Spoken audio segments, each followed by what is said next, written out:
Buenas tardes, mi nombre es Cedar Julián Quitiano Orozco, estudiante del programa de Derecho de la Fundación Universitaria de Popayán. Los procesos propiamente declarativos son dos, el proceso verbal y el proceso verbal sumario. Los procesos verbales o por medio de esta clase de procesos se tramitan todo lo que tiene que ver con menor y mayor cuantía. Claro está, que no tengan otro trámite o otra manera de tramitarse dentro de la legislación. Los procesos verbales con la entrada en vigencia del nuevo Código General del Proceso sustituyeron a los procesos ordinarios, a los abreviados y a los procesos verbales de menor y mayor cuantía. Esta clase de procesos tiene dos fases, una fase escrita y una fase oral. La fase escrita inicia con la presentación de la demanda, ya que la demanda debe presentarse de forma escrita y que reúna los requisitos del artículo 82 del Código General del Proceso. Después de presentada la demanda, el juez procede a hacer el correspondiente estudio de admisibilidad para determinar si la admite, la inadmite o la rechaza. Si la inadmite, corre un término de 5 días a favor del demandante para que éste subsane todos los errores de forma según lo estipulado en el artículo 90 del Código General del Proceso. Si la rechaza, el demandante puede impugnar esta decisión por medio del recurso de apelación o de reposición para que un juez superior haga el correspondiente control de legalidad. Si la demanda se admite, el juez notificará por medio de un auto admisorio la procedencia del litigio y seguido de esto se procederá a notificar al demandado para que éste en un término no mayor de 20 días ejerza su derecho a la defensa por medio de alguna de las siguientes conductas. Primero, guardar silencio. La contestación de la demanda no es un acto obligatorio, es un acto que está sujeto totalmente a la voluntad del demandado, pero el no contestar la demanda es un hecho que atenta contra su proceso. Primero, porque se tiene como indicio en contra suya.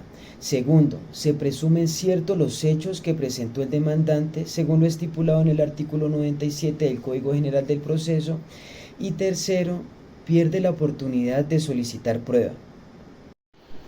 Segundo, recurso de reposición. El recurso de reposición se puede ejercitar dentro de los 3 días siguientes a la notificación del auto admisorio para que el juez tome una decisión. La decisión de este recurso de reposición que va en contra del auto admisorio puede tener uno de los siguientes sentidos. Primero, revocar providencia impugnada para que en su lugar se declara inadmisible la demanda. Segundo, revocar prudencia impugnada para que se rechace la demanda. Y tercero, confirmar la prudencia recurrida para que por medio de esta se mantenga la decisión de admitir la demanda. Tercero, contestación de la demanda allanándose. Por medio de esta vía procesal, el demandado puede aceptar total o parcialmente las pretensiones presentadas por el demandante. Si las acepta totalmente, el juez deberá tomar decisión o dictar sentencia acogido a las pretensiones, pero si en determinado momento el juez advierte colisión o alguna clase de fraude, no aceptará el allanamiento de pruebas y continuará con el proceso para tomar la decisión con la sentencia. Cuarto, contestación de la demanda formulando excepciones previas. En esta clase de contestación de la demanda, el demandado se opone a la hipótesis presentada por el demandante y además expone nuevos hechos o propone una nueva hipótesis que tiene como propósito controvertir la hipótesis presentada por el demandante. Las excepciones previas pueden ser expresas o tácitas. Son expresas cuando el demandado en la confección de la demanda o en el cuerpo de la demanda destina un acápite para ellas, y son tácitas cuando en el contexto de sus respuestas que tienen como propósito exponer los motivos de sus descargos, las expresa. Cuando se formulan excepciones previas, debe correrse traslado al demandante para que éste en un término no mayor de 5 días solicite las pruebas en las que se fundamentan o sustentan los nuevos hechos presentados. Quinto, contestación de la demanda y vinculación de otra parte. Esta clase de contestación de la demanda le permite al demandado llamar a un tercero en garantía, es decir, al momento de contestar la demanda puede solicitarle al juez que vincule a otra persona o a un tercero, porque este tercero puede resultar afectado o tiene alguna clase de interés sobre el proceso. Esto tiene como propósito llamar a ese tercero en garantía para que se resuelva qué clase de responsabilidad tiene con el demandado. Sexto, excepciones previas. Las excepciones previas son una defensa de naturaleza procedimental que tiene el demandado. Él tiene un término de 20 días, el mismo tiempo que tiene para contestar la demanda para presentarlas. Si estas excepciones previas no necesitan prueba, deberá decidirse sobre ellas con providencia que se proferirá vencido el término de traslado. Pero si las excepciones necesitan prueba, el juez citará a una audiencia inicial para practicarlas y decidir sobre dichas excepciones. Séptimo, demanda de reconvención o contrademanda. La demanda de reconvención o contrademanda es una conducta en base de la cual el demandado considera que él también tiene unos hechos para formular una demanda en contra del demandante o en contra de quien lo ha demandado. La demanda de reconvención solo procede en contra del demandante, porque él es el que está legitimado por activa dentro del proceso. Tiene la misma vía procesal y debe existir una conexidad entre la demanda principal y la demanda de reconvención o la contrademanda, para que así se pueda decretar la acumulación de los procesos en un solo proceso. Con esto se termina la fase escrita del proceso verbal y continuamos con la fase oral. Fase oral. La fase oral se comprende de una audiencia inicial y una audiencia de instrucción y juzgamiento. En la audiencia inicial, el juez va a advertir que las partes que deben estar obligatoriamente en el proceso estén, es decir, que si alguna parte tiene la obligación de asistir a dicho proceso, debe hacerlo. Si alguna de las partes por determinado caso se excusa y el juez ve fundamento en esa justificación, él podrá reprogramar la fecha de la audiencia inicial. Si alguna de las partes excusadas no asistió a la audiencia, se le podrá hacer el interrogatorio después, pues porque el juez, como decíamos anteriormente, le aceptó la excusa. Pero si en determinado momento ninguna de las dos partes asiste al proceso, eso va a dejar claro que no hay un interés en continuar con el litigio y el juez declarará determinado dicho litigio. Excepciones previas. La mayoría de las excepciones previas se deciden o el juez las decide antes de la audiencia inicial, pero si en determinado caso las excepciones previas necesitan o requieren de la práctica de prueba, el juez citará audiencia inicial y en ella hará la respectiva práctica de las pruebas y decidirá sobre las excepciones previas. Conciliación. En esta etapa del proceso, el juez busca la manera de que las partes lleguen a un acuerdo.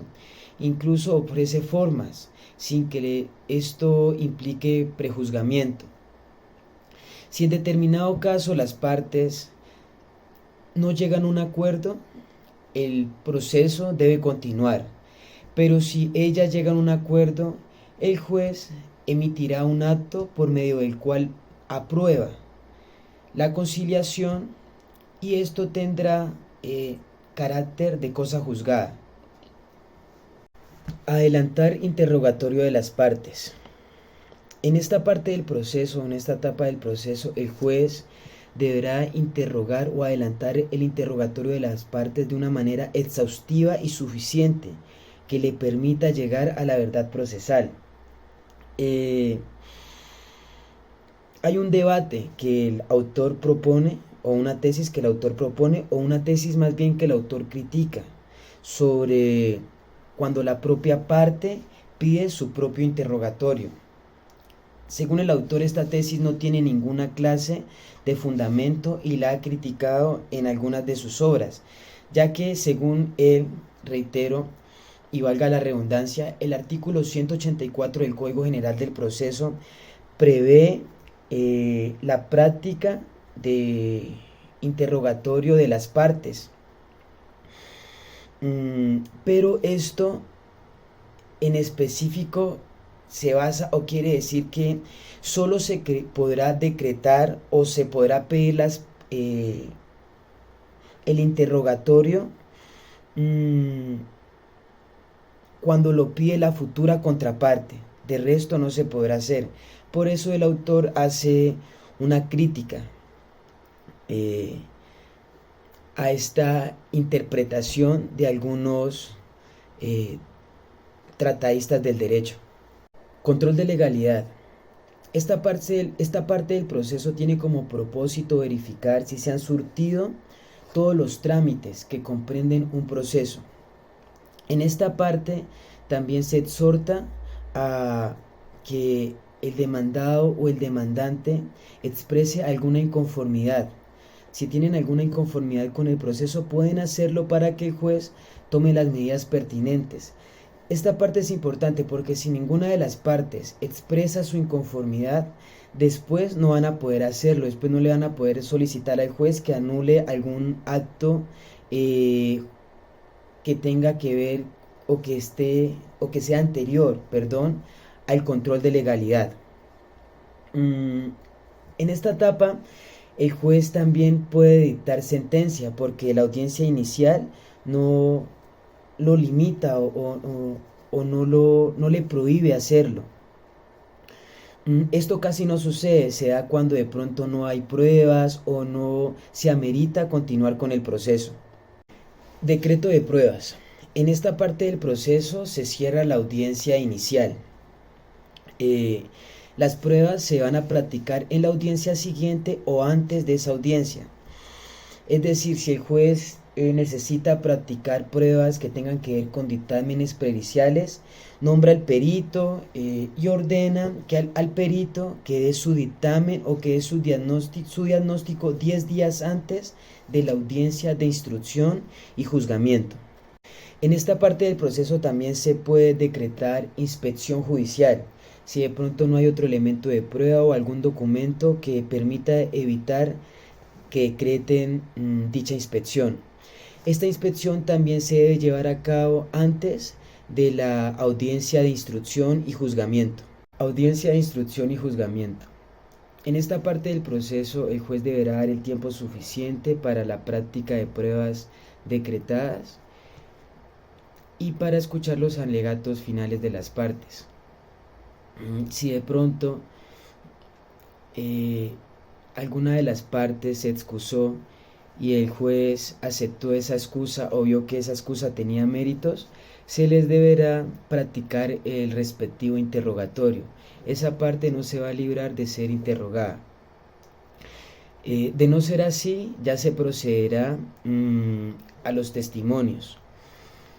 En principio, los testigos que no asisten, si no son importantes, se va a prescindir de ellos. Pero si de pronto el juez determina que sí son importantes para el proceso, se citarán de forma obligada. En esta misma audiencia, el juez tomará las previsiones o las respectivas previsiones para controvertir los dictámenes periciales. Primero oye a los peritos, a todos los peritos que se hayan citado para el proceso, y luego de eso, de haber evacuado todas las pruebas, se surten los alegatos finales. Cada una de las partes tendrá 20 minutos para dichos alegatos y después de eso el juez deberá proceder a dictar sentencia. Si el juez no puede dictar sentencia, suspenderá la audiencia por 2 horas y si en ese tiempo tampoco puede, deberá anunciar el sentido del fallo indicando si es favorable o desfavorable y en el término de 10 días por escrito deberá proferir sentencia. Si el fallo se profiere en la audiencia, se puede impugnar allí mismo, pero si se profiere por escrito, tendrá un medio de impugnación diferente, el cual deberá hacerse en el tiempo de ejecutoria de la sentencia.